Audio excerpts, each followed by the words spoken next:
In terms of the risks and complications of facelift surgery, I think the first thing that is important to say is that facelifts are a surgical operation. It's not having your hair cut, and it requires a commitment and an investment of time because there is an inevitable period of recovery.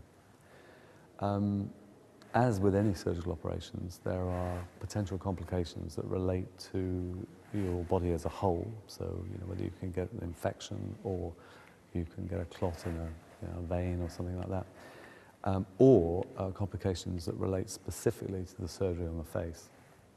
Now, if you assess people properly before doing the facelift, almost by definition, people that have facelifts are otherwise generally pretty fit and healthy. And so those other complications are extremely rare.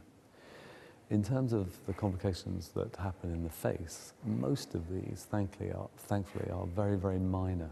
So you may get sometimes scars can become a little bit red or thick, and they take a little while to settle back down.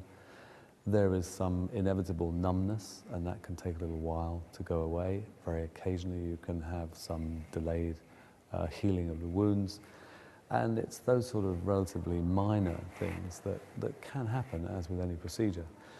The complications that I think are most feared in facelifts are nerve damage. And thankfully, these are actually significant nerve damage is astoundingly rare.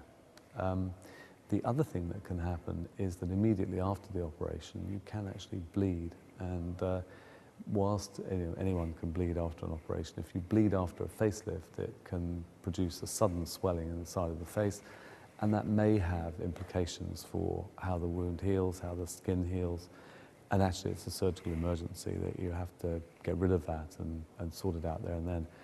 And it should also be said that no matter how experienced the surgeon, no matter how healthy the patient, it does seem to be that somewhere around 2% of people will get that complication.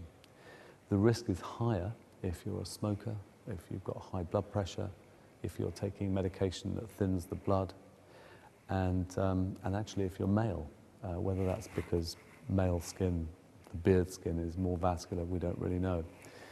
But I think the important thing to say about that complication, as long as it's recognised, you're in a proper hospital, the doctor's called and you go back to the operating theatre and wash it out, it's a nuisance and doesn't have any long-term effects.